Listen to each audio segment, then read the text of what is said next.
Dear students, आज के lecture में हम हाइव क्यूरी लैंग्वेज की डिफरेंट क्यूरीज को डिस्कस करेंगे।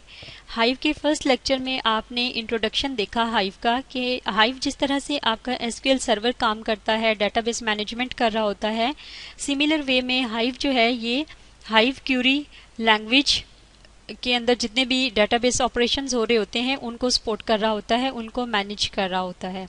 हाइव क्यूरी लैंग्वेज का जो पहला लेक्चर था, जो कि हमारा सेकंड लेक्चर बनता है, उसमें आपने हाइव क्यूरी लैंग्वेज के डिफरेंट डाटा टाइप्स को स्टडी किया। उसके बाद आपने नेक्स्ट लेक्चर में हाइव क्यूरी लैंग्वेज के डिफरेंट डाटा डेफिनेशन ऑपरेशंस को स्टडी किया, जैसे कि डेटाबेस को कैसे आप क्रिएट कर सकते हैं, कैसे ड्रॉप कर सकते हैं, टेबल को कैसे क्रिएट कर सकते हैं, टेबल को कैसे ड्रॉप कर सकते हैं, टेबल के अंदर आप चेंजेस किस तरह से कर सकते हैं, दैट इज कि आप टेबल को अल्टर कैसे कर सकते हैं। आज के लेक्चर में आप ये स्टडी करेंगे कि हाइव क्यूरी लैंग्वेज के अंदर डिफरेंट क्यूरीज को आप किस तरह से परफॉर्म कर सकते हैं। सबसे पहले हम कुछ कॉमन क्यूरीज देख लेते हैं जो कि इंफॉर्मेशन रिट्रीव करने के लिए यूज होती हैं हाइव में। अगर आपने अपने टेबल की सारी इंफॉर्मेशन रिट्रीव करनी है तो उसके लिए आप स्टेटमेंट लिखेंगे, क्यूरी लिखेंगे सेलेक्ट स्टैटिक फ्रॉम टेबल। इसके अंदर जो सेलेक्ट है this is a keyword, static जो है ये शो कर रहा है फॉर ऑल, कि आपने ऑल वैल्यूज रिट्रीव करनी है। फ्रॉम जो है ये एक कीवर्ड है और फ्रॉम के बाद आप टेबल का नाम लिखते हैं जो कि ये बताता है कि आपने इस टेबल से डाटा को सेलेक्ट करना है, डाटा को रिट्रीव करना है। अगर आपने कुछ स्पेसिफिक वैल्यूज रिट्रीव करवानी है तो उसके लिए आप सेलेक्ट के साथ वेयर का क्लॉज यूज करते हैं। Select static from table where condition. पहले आप बताते हैं कि अगर आपके पास ये सिचुएशन है कि आप एक टेबल में से सारी वैल्यूज रिट्रीव करना चाह रहे हैं, लेकिन वो वाली वैल्यूज जो कि एक सर्टेन कंडीशन को मीट कर रही हैं, तो उसके लिए आप क्यूरी लिखेंगे सेलेक्ट स्टैटिक फ्रॉम, उसके बाद आप टेबल का नाम मेंशन करेंगे, देन वेयर का कीवर्ड लिखेंगे और उसके बाद कंडीशन, कि वो कौन सी कंडीशन है जिसको आपने मीट करना है और उसके हिसाब से वैल्यूज रिट्रीव हों। फॉर एग्जाम्पल, अगर आपके पास एक टेबल है एम्प्लॉय का, तो उसमें से आप ऐसे एम्प्लॉयज की इंफॉर्मेशन चेक करना चाह रहे हैं जिनकी एज ग्रेटर देन 50 है, तो उसके लिए आप स्टेटमेंट लिखेंगे सेलेक्ट स्टैटिक फ्रॉम, टेबल का नाम लेट से एम्प्लॉय है, select static from employee where, उसके बाद लिख देंगे age is greater than 50 condition की जगह। तो ये आपको क्यूरी वो तमाम रिकॉर्ड्स रिटर्न करेगी एम्प्लॉय टेबल में से जिनकी एज ग्रेटर देन 50 है। इसी तरह से अगर आप कुछ स्पेसिफिक कॉलम्स को रिटर्न करना चाह रहे हैं, जैसे कि अगर आप एम्प्लॉयज के नाम डिस्प्ले करवाना चाह रहे हैं जिनकी एज ग्रेटर देन 30 है, तो आप कहेंगे कि select employee name. Employee name here मैं अज्यूम कर रही हूँ कि वो कॉलम का नाम है जो कि मैं डिस्प्ले करवाना चाह रही हूँ और मेरे टेबल का नाम है एम्प्लॉय, तो मैं क्यूरी लिखूंगी select employee name from table where employee age is greater than 30। और अगर आपके वेरिएबल का नाम सिर्फ एज है तो आप एज स्पेसिफाई कर दोगे, एज इज ग्रेटर देन 30। इसी तरह से अगर आप ऐसी इंफॉर्मेशन रिट्रीव करना चाह रहे हैं टेबल में से जो कि मल्टीपल क्राइटेरिया को मीट कर रही है, तो उसको आप एंड ऑपरेटर के साथ डिफरेंट कंडीशंस को कंबाइन करके लिखेंगे। क्यूरी कैसे लिखेंगे, सेलेक्ट स्टैटिक फ्रॉम, आगे टेबल का नाम लिखेंगे, वेयर कंडीशन 1 एंड कंडीशन 2। जैसे आप कहें कि सेलेक्ट स्टैटिक फ्रॉम टेबल, अब यहाँ पे मैं अज्यूम करूं अगर कि मेरे टेबल का नाम है एम्प्लॉय, तो मैं यहाँ पे लिखूंगी select static from employee where age is greater than 50 and salary is greater than 50,000। तो अब वो जितने भी एम्प्लॉयज इन दोनों कंडीशंस को मीट करेंगे, ऐसे एम्प्लॉयज जिनकी एज ग्रेटर देन 50 होगी और जिनकी सैलरी ग्रेटर देन 50,000 होगी, वो आपको इस क्यूरी के रिजल्ट में रिटर्न हो जाएंगे। ये आगे जो क्यूरी लिखी गई है ये कुछ स्पेसिफिक कॉलम्स रिटर्न कर रही है। Select column name from table, जैसे कि अगर आपके पास एक एज का कॉलम है, आप वो रिट्रीव करना चाह रहे हैं एम्प्लॉय टेबल से, तो आप लिख देंगे select age from employee table. अगर आप चाह रहे हैं कि आपका जो टेबल है उसमें से यूनिक आउटपुट आए, उसके लिए आप क्यूरी लिखेंगे सेलेक्ट और उसके साथ डिस्टिंक्ट का कीवर्ड आप लिख देंगे और फिर कॉलम का नाम लिखेंगे फ्रॉम टेबल। जैसे आपके पास अगर एक कॉलम है नेम का, एम्प्लॉय नेम, तो एम्प्लॉय नेम जो है एक ऑर्गेनाइजेशन के अंदर मोर देन वन हो सकते हैं। जैसे सपोज स्मिथ नाम है तो स्मिथ जो है हो सकता है आपके 10 एम्प्लॉयज हैं, 15 एम्प्लॉयज हैं, 20 एम्प्लॉयज हैं जिनका नाम स्मिथ है। तो यहाँ पे जब आप डिस्टिंक्ट लिख देंगे तो वो एक ही नाम रिटर्न करेगा, एक सिंगल यूनिक वैल्यू आपको रिटर्न करेगा। सेलेक्ट डिस्टिंक्ट, आगे कॉलम का नाम आप मेंशन करेंगे फ्रॉम और उसके बाद टेबल का नाम। यहाँ पे हम एक एग्जांपल देखते हैं।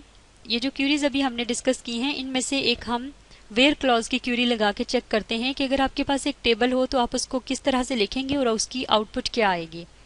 अब यहाँ पे आप देख सकते हैं कि एम्प्लॉय का टेबल है जिसमें डिफरेंट फील्ड्स हैं, जैसे आईडी है, नेम है, सैलरी है, डेजिग्नेशन है, डिपार्टमेंट है। अब आपने एक ऐसी क्यूरी लिखनी है जो कि आपके एम्प्लॉयज की डिटेल्स रिट्रीव करके लाए जिनकी सैलरी मोर देन 30,000 हो। तो ये आप देख सकते हैं नीचे टेबल है जिसमें एम्प्लॉयज की इंफॉर्मेशन है, उनके आईडीज, उनके नेम, उनकी सैलरी, डेजिग्नेशन और डिपार्टमेंट्स लिखे गए हैं। ये जो आपकी रिक्वायरमेंट है ऐसे एम्प्लॉयज की डिटेल जिनकी सैलरी ग्रेटर देन 30,000 हो, तो उसके लिए आप क्या क्यूरी लिखेंगे? Select static from employee, where का keyword salary is greater than 30,000। तो ये क्यूरी आपको उन तमाम एम्प्लॉयज का डेटा रिटर्न करेगी जिनकी सैलरी ग्रेटर देन 30,000 है। तो यहाँ पे आप देख लें सैलरी जो है 45,000, 45,000, 40,000, 40,000, तो ये उन एम्प्लॉयज की डिटेल है। अगर आप पीछे देखें तो जिसकी सैलरी 30,000 थी वो आपकी लिस्ट में नहीं आया क्योंकि वो उस सर्टेन कंडीशन को मीट नहीं कर रहा। सेलेक्ट के अंदर एक और आप क्लॉज यूज करते हैं ऑर्डर बाय का। उसका क्या काम होता है कि आपके टेबल में से जो डिटेल्स, जो इन्फॉर्मेशन वो रिट्रीव कर रहा है उनको किसी पर्टिकुलर कॉलम की बेस पे सॉर्ट कर देता है असेंडिंग या डिसेंडिंग ऑर्डर में। उसका सिंटेक्स क्या होगा? सेलेक्ट का कीवर्ड होगा, उसके बाद list of column from table और किसी एक पर्टिकुलर कॉलम की बेस पे आप उसको ऑर्डर कर देंगे। Order by let's say column 2 आप कह रहे हैं। अभी हम इसकी एक एग्जांपल देखते हैं कि आप इसको कैसे यूज करेंगे। यहाँ पे अज्यूम करें कि आपके पास एक एम्प्लॉय का टेबल है जिसमें डिफरेंट फील्ड्स हैं, आईडी, नेम, सैलरी, डेजिग्नेशन और डिपार्टमेंट। अब आपने एक ऐसी क्यूरी जनरेट करनी है जो कि आपके एम्प्लॉयज की डिटेल रिटर्न करे डिपार्टमेंट वाइज, ठीक है, उनको ऑर्डर करे डिपार्टमेंट नेम के हिसाब से। उसके लिए आप क्या क्यूरी लिखेंगे? Select ID, name, department from employ, order by department. तो ये देखें आपके पास उसको बाय डिफॉल्ट असेंडिंग ऑर्डर में अरेंज करके दे रहा है। सबसे पहले एडमिन ए से एडमिन स्टार्ट हो रहा था तो वो शो कर रहा है, फिर एच आर है, फिर पी आर है, फिर टीपी।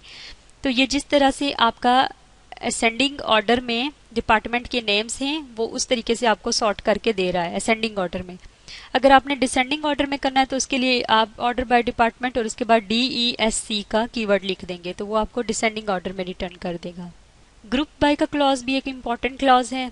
ये यूज होता है आपके रिकॉर्ड्स को ग्रुप करने के लिए एक पर्टिकुलर रिजल्ट सेट के अंदर, ठीक है, using a particular collection column. It is use to query a group of records, ठीक है। ये भी हम आगे देखते हैं कि ये किस तरीके से उन रिकॉर्ड्स का ग्रुप बना रहा है।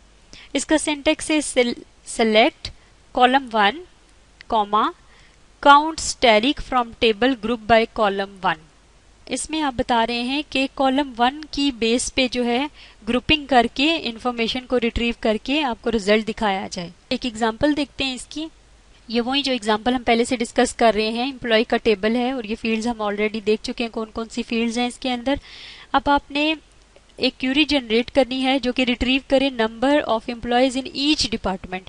तो इसका मतलब है कि अब डिपार्टमेंट वाइज आपने उनका एम्प्लॉयज का काउंट करना है कि अगर एडमिन डिपार्टमेंट है तो उसके अंदर टोटल नंबर ऑफ एम्प्लॉयज कितने हैं, टीपी अगर डिपार्टमेंट है तो उसके अंदर नंबर ऑफ एम्प्लॉयज कितने हैं, पीआर है तो उसमें नंबर ऑफ एम्प्लॉयज कितने हैं। तो ये सारा आपने ग्रुप करके डिस्प्ले कराना है। इसके लिए आप क्यूरी लिखेंगे सेलेक्ट डिपार्टमेंट, क्योंकि रिक्वायरमेंट ये थी कि आपने डिपार्टमेंट्स को रिट्रीव करना है। उसके बाद आपने काउंटिंग करनी है, काउंट स्टैटिक, ये आपका उस एम्प्लॉय जो टेबल है उसके अंदर ये काउंटिंग करेगा और उस काउंटिंग को डिस्प्ले करवाएगा ग्रुप बाय डिपार्टमेंट, ठीक है।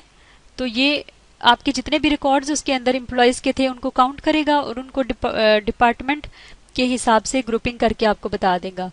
जब आपका ये एग्जीक्यूट होगी क्यूरी तो आपकी आउटपुट क्या आ रही होगी, डिपार्टमेंट है एडमिन PRTP, ये जो सिंगल सिंगल टाइम यहाँ पे आपको दिखाए गए हैं।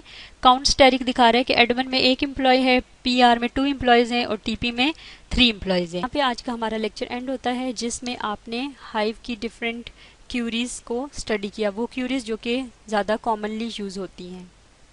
Thank you.